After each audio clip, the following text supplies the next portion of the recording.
can I teach a roadie to do this?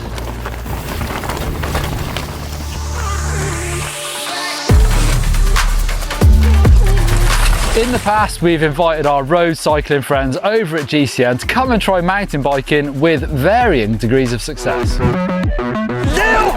Wait back! Oh my God! Gotta get your speed up! God, try and keep up! And today we've got the amazing Hank on the channel to try out some proper technical mountain biking, because it sounds like you've got a proper technical mountain bike challenge coming your way. Yeah, in my quest to be more of a mountain biker, I'm taking on the Annapurna route in the Himalayas. Now, it has to be said, you know, I have been on knobbly wheels and I have said gnarly a few times, meaning I'm kind of halfway there, but I'm not the whole way there. So I've come with Neil to learn a bit more of the technical prowesses from the man himself to try and get myself around the whole loop, staying rubber side down. And I hear the UK has some of the hardest training trails.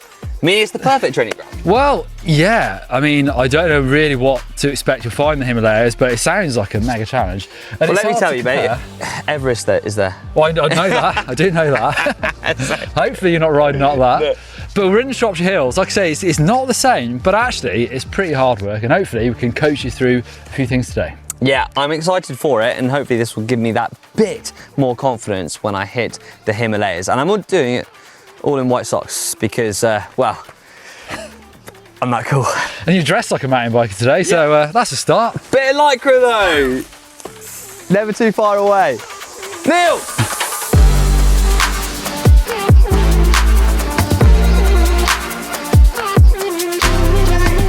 For a big multi-day challenge like Hank is going to try in the Himalaya, then a full suspension cross-country bike is a great choice, just to give you a bit of comfort really. Also, they're super lightweight and really capable as well, so great for munching the miles and really good on the technical terrain that you're likely to find there as well.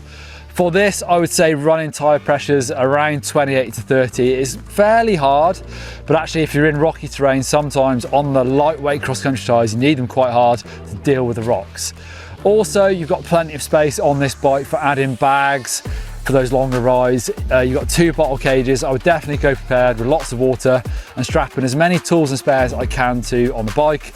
So on my back, in my bum bag or my backpack, I can carry more things like food, spare layers, things like that. A nice feature of this is also having the lockout. So on the more mellow double tracks where it's all about munching the miles and even climbing big mountains, then locking the bike out is going to make that a bit easier.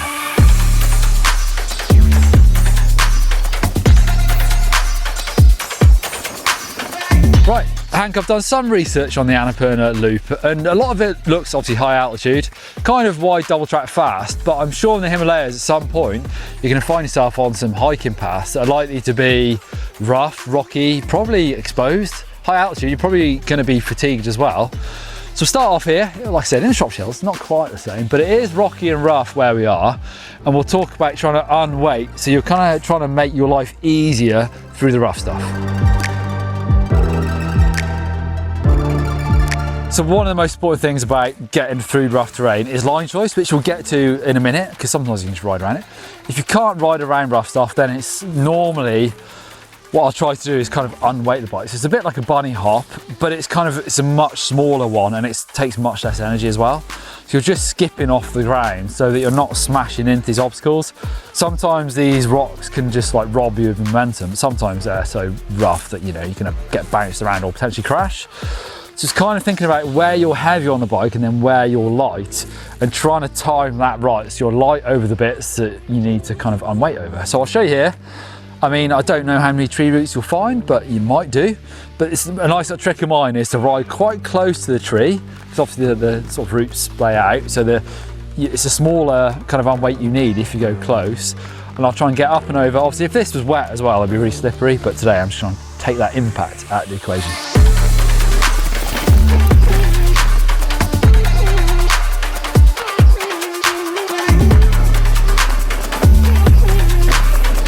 Good, but what I'd say is try and do it one wheel at a time, because if you're trying to hop with 2 wheels, you kind of have to do a bigger hop on weight to get over it. So I'm trying to do front wheel when it gets close, and then pause, and then lift your back wheel up and over.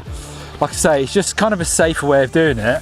and then you can do it really quick all the time. So it's all about pressure on front and back rather than both. Don, I think that's a roadie thing to do, isn't it? Just to jump up in the air. I always say it's a bit like cheating, pulling with the clips, but it's not that bad. I mean, I do it sometimes, but like I say, it's actually can catch you out, and it's much more useful if you're doing it one wheel at a time. And use the terrain to create lift. Exactly. I like it.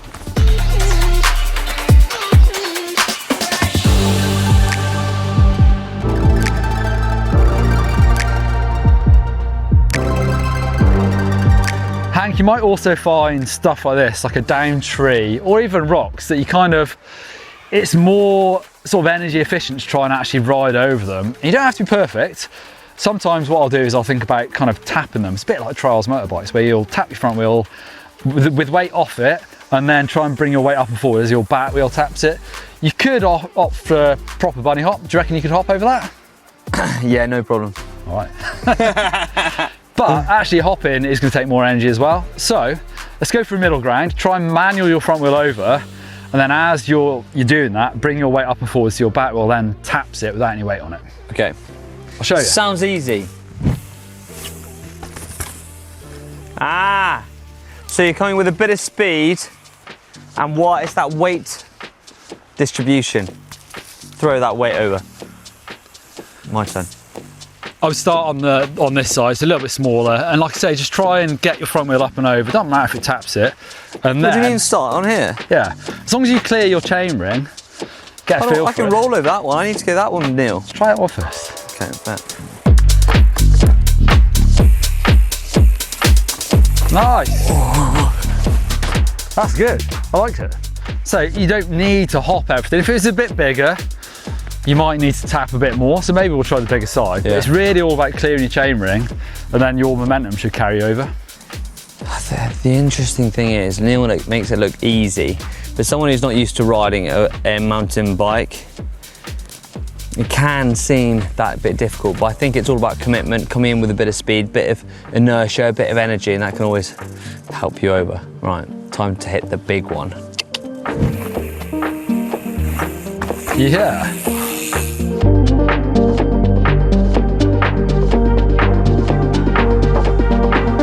One of the challenges I think you'll find is doing big multi-day rides is fatigue, and then it's trying to ride smooth. So do you have much experience with these bigger challenges? So it has to be said, I'm kind of used to challenges, majority on the bike, big endurance challenges. But saying that, I have descended off a volcano from around about 7,000 meters, but that was more of like an anti-grip surface. Yeah. I've done the old chalk way, which is 555 kilometers on a gravel bike, but nothing with, you know, quite the same terrain as I'm gonna do or see in the Himalayas. So like the volcano in Chile, I think you'll probably, you'll find parts that are a bit like that, they're a bit wild, but where I've done races like Anti-Pacifico, it creeps up into that fatigue. So just off-road riding, getting battered and thinking all the time of your riding, where you're going, the lines you're picking. Eventually, after a few days, you got to, I think, recognise that you are fatigued and change your riding style to fit that as well. So there's less of that hopping over the rough stuff. It's more thinking, right, I'm too tired to do that, or I can make a mistake if I do that. So then I try and go back to the simple things of trying to pick the easiest way down the route. You're not trying to be really fast. You may be thinking, right, I'm just going to ride smooth. So we're going to ride some trails down here where there might be a harder, faster line, but actually the smoother line might be something you need to practice on thinking about and trying to pick those when you're riding. And kind of not muscling through. I'm used to just like bulldozering my way through the ruts and through the harder stuff. But I think this way, where it's just picking and keeping efficient, is actually probably going to work out better for me. Hopefully. I think to begin with, you'll always want to do that, but at some point you'll think, actually, I'm getting tired, I need to now change my strategy. Yeah. Pick some lines. Line choice, let's go.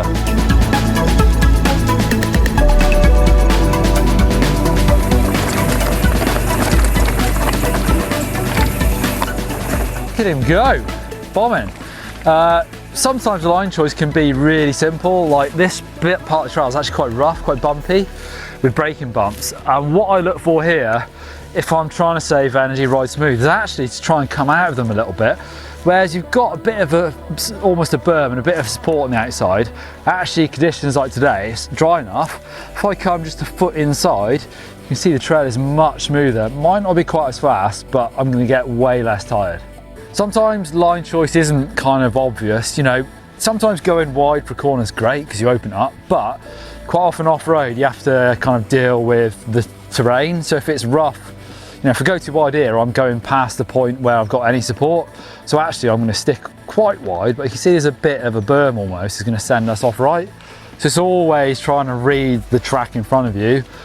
So rule number one of that is always look ahead, and I find that one doesn't stick. So when you're riding off-road, try and remind yourself, just try and look a bit further, look around corners, look at what the ground's doing, and then pick a line from there. But you know, it can be really easy to start looking at your front wheel and doesn't really help you out at all. I definitely think that's easier said than done, because looking at your front wheel is more of like a safety aspect, and if you're nervous, you're not quite, you need to kind of feel it and look forward, and I think putting that thing together takes a bit of practice. Definitely, when trails get scary or it's rocky, it's so easy to just go, oh my God, look at that thing. And actually you need to be looking where you go. Exactly. Right, let's do it.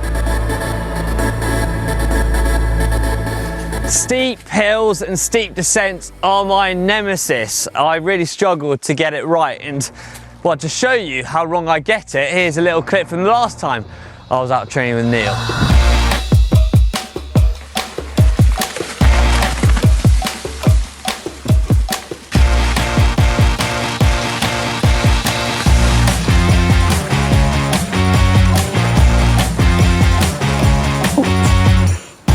You're right. Yep, so this time it's a little bit drier, but it's still pretty steep. So in order to get it right, I'm going to take some advice from Mr. Donoghue himself, and hopefully I can make it down here without sliding head first, like like this. Yeah, it's pretty steep. Anyway, let's get on to two wheels. Right, the physics of riding down steep terrain. As the back wheel goes up, if your weight stays above the saddle, if you draw a plumb line down, that's going towards the front wheel. Not good. What you want to do is drop your saddle and then get your hips behind, so your plumb line then comes, and actually it stays in the middle of the bike. It helps if you've got a grippy rear tyre. So if you're on the bike that Hank's riding with a cross-country tyre, you won't have as much grip, but make sure you're balancing the brakes, trying to keep them gripping and not slipping, so no skidding, and yeah, get your hips nice and low. Thanks, Hank.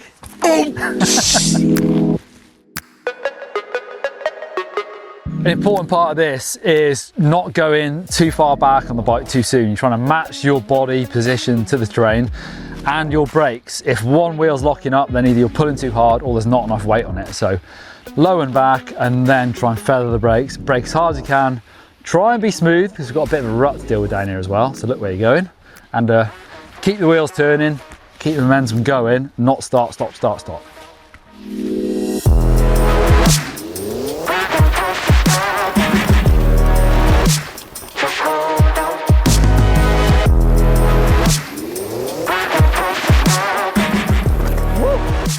Oh,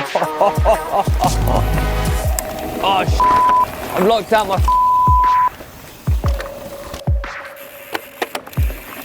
I better not do that, Annapurna.